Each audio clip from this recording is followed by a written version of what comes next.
Good evening, everyone. Time for another silver update. If my voice sounds a little bit different, that's because I had some dental work done and I'm on painkillers. So that's the reason why I sound a little bit different. This is the chart of silver, 15-minute chart provided by netdania.com. You can click on the link below. Now, if you remember last time, I was talking about the pennant formation here. I've drawn it out again. That we were in, and I said 70% of the time, and here's an instance of that here. 70% of the time these formations resolve higher. That's just a rough guess. And I said there was a 30% chance that they were going to do a smackdown because they like to do those when the market seems to be resolving higher, when it's in a technical pattern, and they can get more bang for their buck. Now, if you remember, I also pointed out that it would be a very good place to reverse this market because of all the volume that came in, and that could give a topping formation for the move, and that's exactly what they did.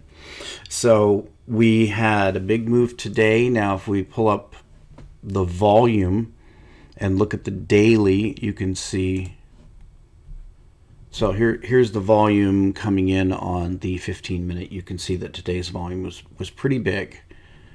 But if we pull out that daily and look at it, you can see there we come up to, this is going to be the second biggest all time. It's close. But yeah, that's going to be second biggest all time.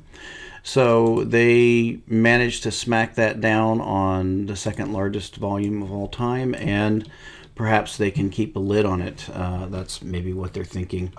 We know these types of shenanigans, silver shenanigans, go on all the time, but we're going to just dig into it a little bit and try to get at what's behind it. Now, we're going to look at the news, but before we do, I just wanted to show you the technicals of this move. Let's put it to the 1-minute chart here, and let's do an overlay of, we'll do the Dow 30.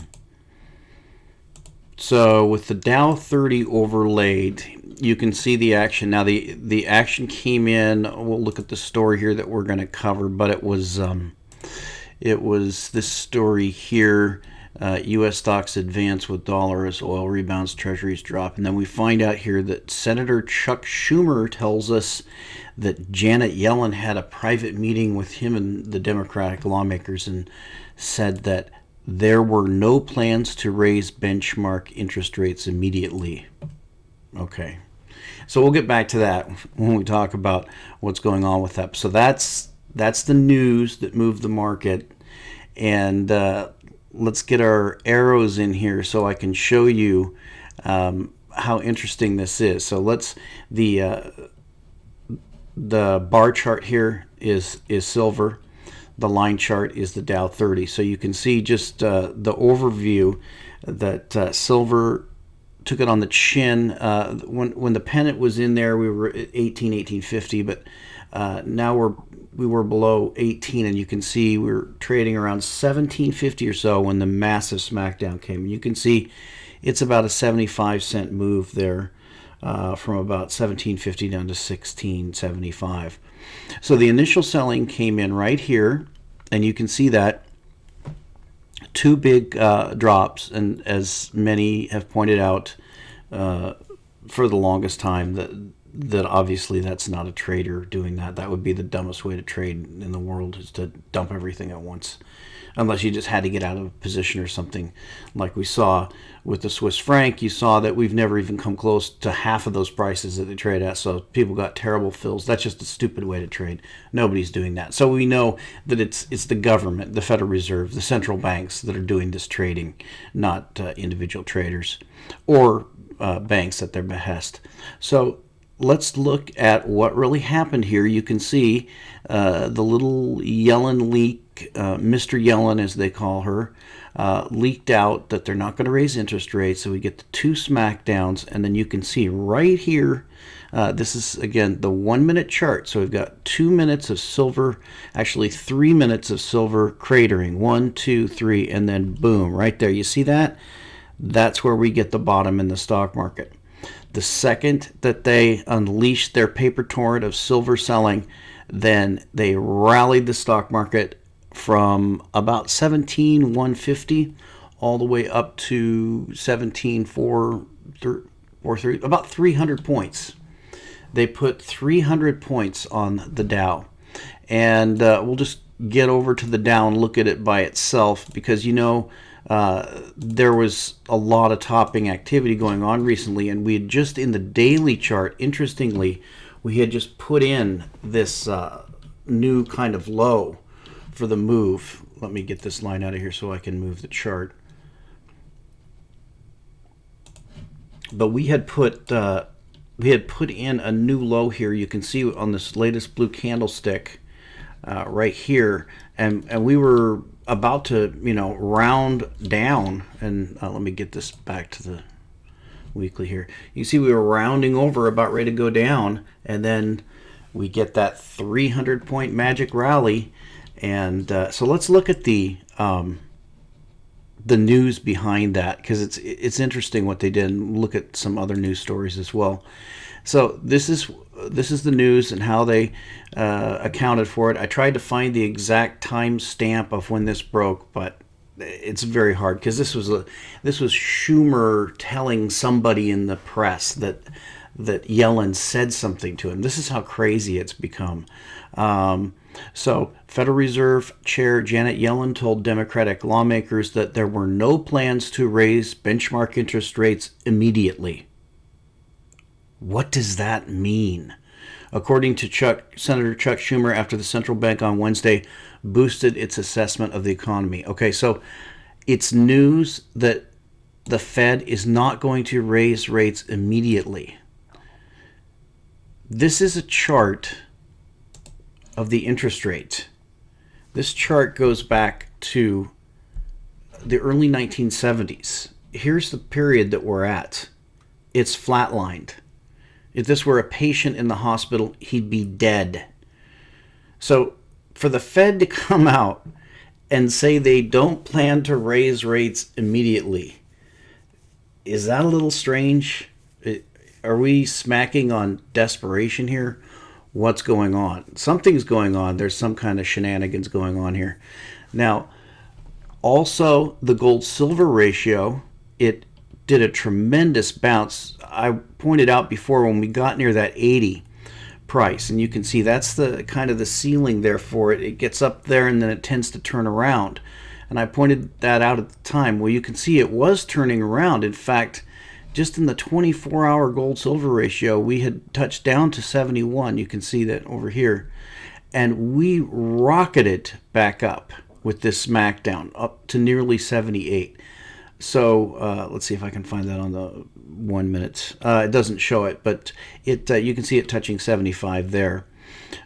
So actually this 78 here is on the 1 year. So really 75, but a move from 71 to 75 in a matter of hours in the gold-silver ratio is also really crazy. So what's going on? Well, another one of their shenanigans. This came out today. CME hikes silver margins by 11%.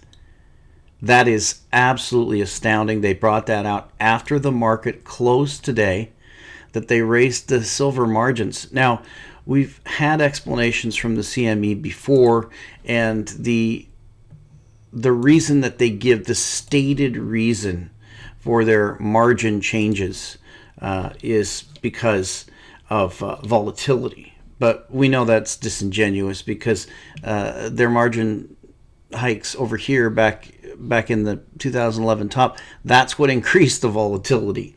So they're going to try to argue that this volatility, you can see the move today here on the daily, maybe some of this volatility back in here.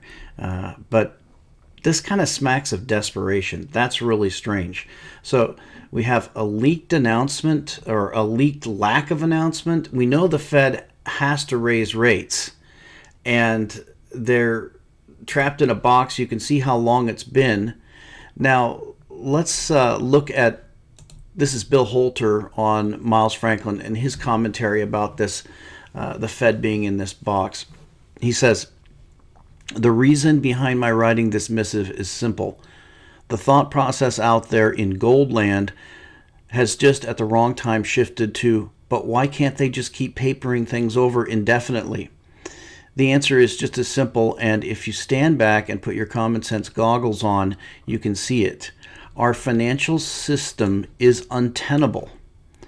All collateral has already been margined. We arrived in 2007, 2008 at the point in time where collective credit cards could only be paid by balance transferring to another card.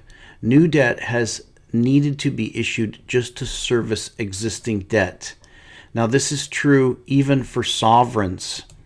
The comedy, of course, is the Fed, and this really is a comedy to watch the shenanigans of these people. Just trying to keep things going. Everyone hangs on every word they speak. Everyone is hoping to hear, "We will kick the can."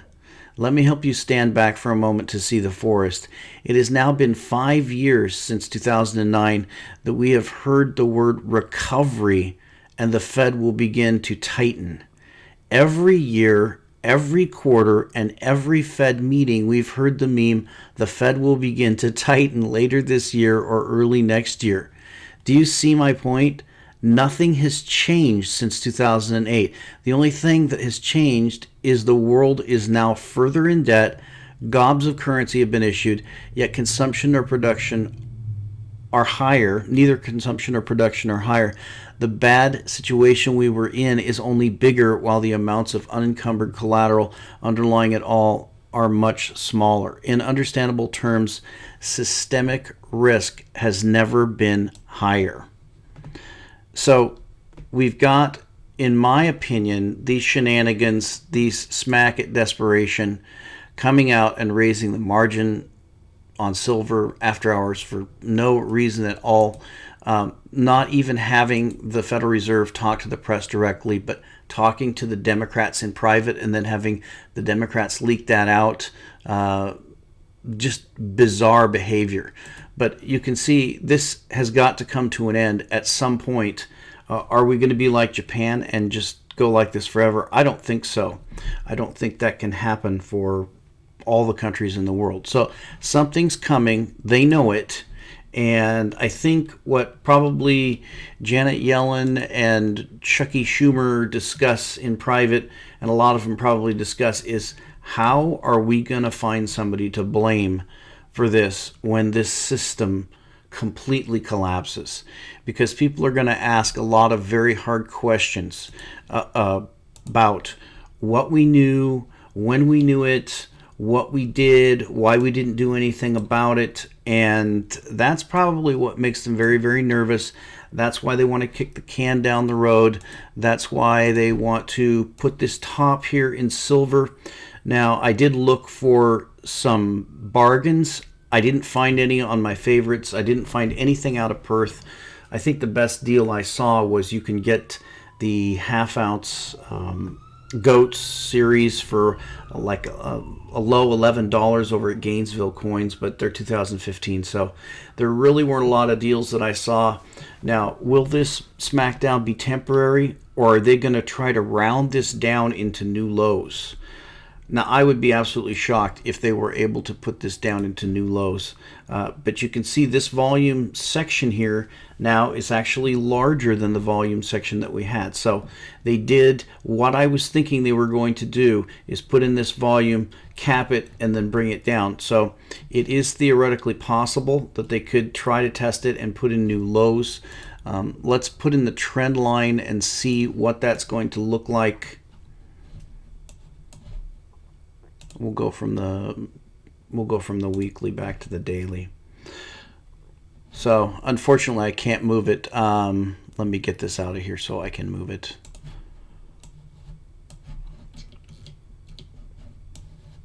So we'll draw the trend line from the 4-hour. That's going to give us a better picture of where we're at. So this is going to be the trend line of whether or not they're going to be able to break this down and take it lower. We're going to be looking at that 16. It's going to be that 1675 price. So we're probably going to know if this trend line holds within the next day or two. They need to get it down to 1650. If they can get it below 1650, we may be in for that ride down to new lows. It's possible. And we'll talk to you next time.